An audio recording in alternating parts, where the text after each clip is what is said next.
Hundreds of men who've had a prostate biopsy tell me three things. One, it's a full-blown sepsis, which really surprised me. Second, it's fearing that the cancer is spread with the biopsy, that sticking the needle into the cancer itself, into the prostate itself, may drag out the cells and basically promote the cancer's growth outside and creating metastatic disease. And third, considering that this should have been a short procedure, in a while it's over, and some of the complications took months and even years and basically turned into chronic illness. These aren't random comments. These actually piled up under one of my videos I made about prostate biopsies. It's called Prostate Biopsy Trap. And when this many men describe so many harmful comments and experiences about the prostate biopsy, it's actually worth looking into the evidence and see what it says. And this is not to shame my urology colleagues who perform the biopsies, and they do these procedures many times under the time stress with imperfect tools, and I really have deep respect for the work that I do. But your comments deserve real answers, not just reassurances. I'm Dr. Chovanec, I'm a medical oncologist. I treat prostate cancer every day, and today we're going to talk about all the complications that you may experience when undergoing the prostate biopsy. And this could be sepsis, that means infection, pain, bleeding, and some more. And by the end, there will be one more thing. There's one thing I have found out while digging into this that has nothing to do with your own body, and yet it may be the most important thing in the whole video. So stay tuned until the end of it. Every year, more than 3 million men go through a prostate biopsy worldwide. This is a very common disease. Prostate cancer is one of the most common cancers in men, and a lot of men are going through the biopsies throughout their lifetimes. So this isn't a fringed fear. This is a shared experience I'm seeing in my comments, and a lot of these men are trying to face these alone. I'm not going to miraculously wave your fears away. Some are more rare, but still could be occasionally present. And there are certain ways how you can protect yourself from all these dreaded complications. Here's what the evidence actually says. Let's start with the one that scared me the most. It's sepsis and infection, and this fear is really real, and it may be really harmful. On the first sight, you may think, well, infection can be treated with antibiotics, that shouldn't be a big deal, but some of the septic complication, that means infection spreading throughout your bloodstream systemically, can be life-threatening. In the US, 9 in 10 of the biopsies are still done transrectally. This is a little counterintuitive because now we have a better means to do it. Transrectally means that the needle passes through your anus and into the rectum and through the rectal wall into the prostate. And in our rectum, we all have loads of bacteria. For example, E. coli is the most common. And sticking the needle through the rectum can cause these bacteria enter our prostate and start an infection. For years, a single dose of antibiotic was used to protect us from it. We used fluoroquinolones, that's a group of antibiotics, and they were effective. But when we use antibiotics on a huge population repeatedly over an extended period of time, these bacteria become resistant. They know their way how to go around the treatment. So we are practically building a stronger and more dangerous strains of bacteria. And these antibiotic resistant E. coli become more prevalent in our population now. In some studies, the rate of infection after the transrectal biopsies are reaching 5 to 7%, with 1 to 3% of patients requiring hospitalization. These are not some internet horror stories. I have read these comments under my videos from patients complaining about the complications that were really dreadful. It's a documented, measured risk. So what actually fixes this? In the PREVENT trial that was published in JAMA Oncology in 2024, this is a really credible journal, men were randomized to go through transrectal biopsy and compared to the men that were randomized to go through transperineal biopsy. And transperineal is just done through skin. This is a perineum, a piece of skin in between your anus and your genitals that allows us to bypass that seeding of bacteria from the rectum into the prostate. And I want to stop here and pause with a little bit of personal experience and explain what prostatitis or inflammation of prostate from bacteria can really mean. And this is a dreadful story that we had with our dad. He actually had a chronic prostatitis probably for years. He's a physician. He didn't tell anyone about it. He just occasionally took some antibiotics when he feel like that may help. But what happened with all those resistant bacteria in his case was they spread through his bloodstream,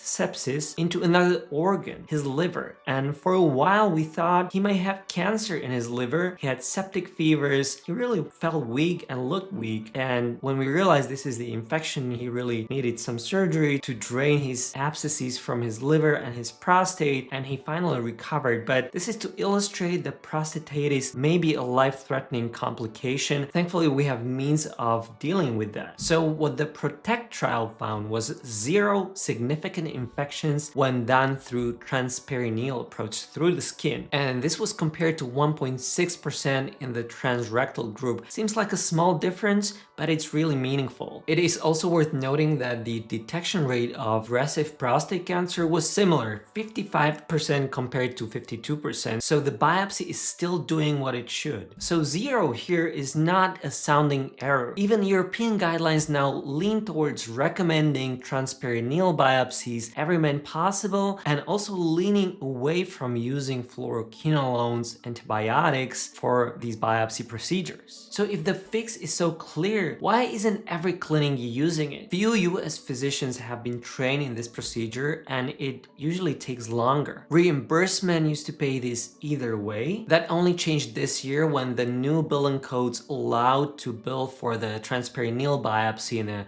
different way. So training workflow is still catching up to reach the incentives. Keep that in mind. It's going to matter later in the video. If you want clear, honest, and research-based guidance on cancer and survivorship, subscribe to my channel. I see from the analytics that many people return to my channel to watch but haven't subscribed yet. Subscribing ensures you do not miss the upcoming videos, and it helps me continue creating content that supports patients, survivors, and families. So the problem number 2 may happen even if you do not get the infection. It may go hand in hand, it may go separately. When the needle enters the prostate, it creates pain, and some of the men in the comment sections are mentioning that their biopsy was incredibly painful. In one large study, 4 in 10 men reported real pain, although a smaller fraction of them reported this as significant, so it was severe pain. Also, blood in the urine is common in the first few weeks after the procedure, and blood in the semen is even more common. Almost 90% are reported to have blood in the semen in some of the studies. And it can persist for over a month, which catches a lot of men off guard because a lot of times nobody really mentioned that to them. And then there is a psychological part of the problem that rarely gets any airtime. In one study, roughly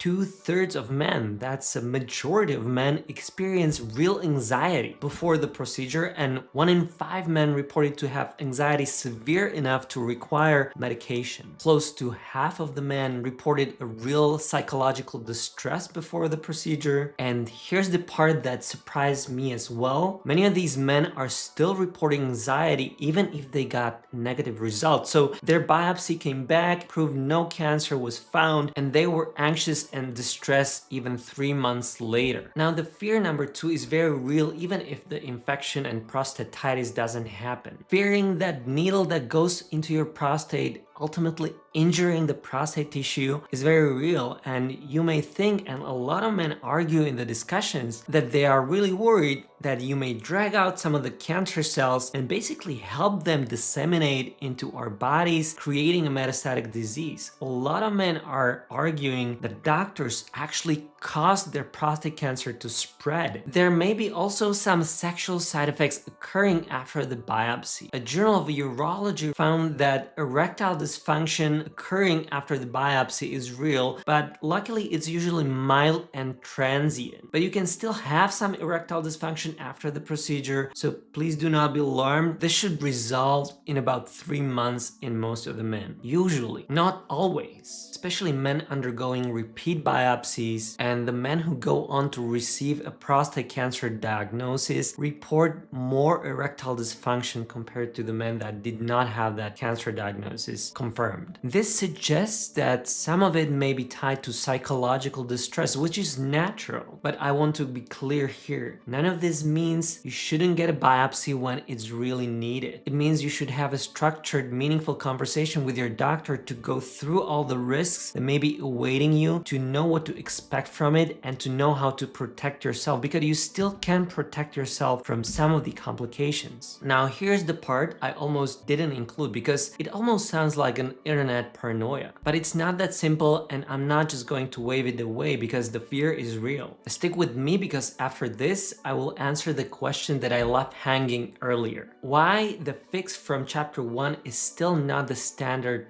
everywhere. Here's what actually documented: the needle-tract seeding, where cancer cells get physically displaced from your prostate by the needle that is supposed to diagnose you with cancer and help you out to get cured, into your bloodstream and then disseminating it into your body and creating a metastatic disease that is deadly. This phenomenon has been described in literature, and there are 42 cases that describe that the needle-tract seeding actually occurred in the patients. This is across 26 publications and it goes back decades. But there is an honest limitation because case reports like these cannot give you an idea of the real risk in the population, and you don't have the real denominator how to compare this. So I'm not going to give you a false statistics, but the real case is this isn't a perfect number. And it's that what we know after millions of biopsies, probably tens of millions of biopsies done worldwide, 42 cases. So this phenomenon is extremely uncommon. That's at least what the literature is telling us. And there's a separate question. Does the needle that we are pushing into the prostate push the cancer cells into the bloodstream? Some studies looking into the circulating tumor cells after the prostate biopsy has found one. Circulating tumor cells are cells we can identify from our bloodstream, and one study found a temporary rise in a subset of men with confirmed cancer, and that rise correlated with worse progression-free survival later on. That means living without the progressive cancer. But the authors themselves have said we need larger confirmatory studies before we can change our practices. That does not prove that biopsy caused metastases, but it proves that there's a certain biological ratio we should be more focused on and research. So your fear isn't irrational. It is actually grounded in a real clinical data that are very, very scarce. But for any individual man, the documented risk is so small that it shouldn't be a deciding factor whether to take or not to take a biopsy, because that biopsy can still save your life. And in the next chapter, I'm going to talk about incentive that nobody really talks about. Sometimes the slowest thing in medicine is not the evidence. It's changing the system around the evidence. The next part is mainly about the system in the US, so if you're watching from elsewhere, this may not directly apply to you, but it's interesting to watch. So now we come back to the question I raised earlier. When transperineal biopsy is safer compared to the transrectal biopsy, why not everybody adapted it already? Training and workflow are a part of it, but financial structure has a lot to say as well. In the US, some urology practices own their own in-house pathology laboratory, meaning that the same practice that recommends the biopsy also get paid for processing the tissue sample in the pathology lab. A widely cited health affairs study found that self-referring urologists billed for 4.3 more tissue specimen per biopsy, about 72% more compared to urologists that did not self-refer. And in that same data, the non-self-referring urologist detected cancer at a rate 12 percentage points points higher. That gap doesn't prove that any particular doctor did anything wrong, but it raises a real concern that a financial incentive may have shifted some biopsy decisions towards the more marginal ones. Cases where repeated PSA, the MRI, and watchful waiting would be more appropriate option. This doesn't mean your doctor is doing this. It means that the structure exists, it's been measured, and as a patient you are allowed to ask. The same way you'd ask any professional about the conflict of interest without it being an accusation. Do not misunderstand me. The biopsy can save life if it finds significant prostate cancer, but the risks are real enough that men deserve proper preparation for the procedure to know what they should be expecting. So sepsis, it's real, it's rising, but it's also preventable with the right technique. Side effects are more common and longer lasting than many men know before going into the biopsy. Seeding of cancer and cancer spread through the biopsy may be biologically real, but it's incredibly rare and we do not have a lot of data about it. And it's definitely not a reason to avoid biopsy when you really need it. The risk of dying from untreated prostate cancer is really significant. Again, prostate cancer is one of the most common cancers in the world. And the incentive question is not an accusation, but it's actually worth asking about. And part why the safer option you learned 10 minutes ago is still not part of routine everywhere. So I want to be clear, your comments wasn't overreacting, not at all. They were describing real concern that matters, real suffering of real people undergoing real biopsies. And in one of my future videos, I'm going to go over the facts whether we really need to have biopsies whatsoever, whether we can use scans like PSMA, MRI, and fusion imaging instead of biopsying. If you found this video helpful, please like and subscribe. Please share it with anyone that you know that could need it. Ask the questions, read the consent forms, and I'll see you in my next video.